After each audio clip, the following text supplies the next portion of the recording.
Open Google Chrome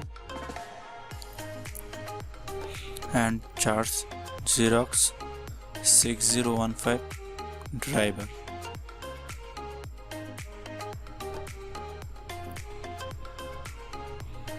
And click the first result chart.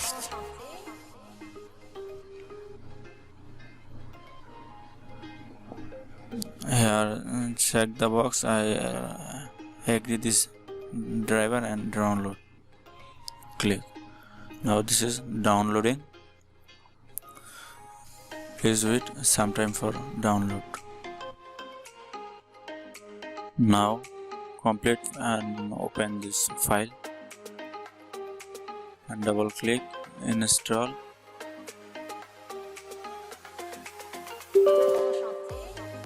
Yes, and personal install is be next.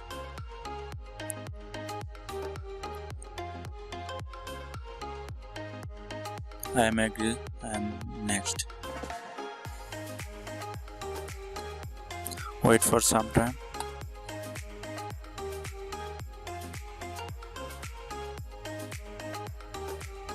Now complete the driver installation.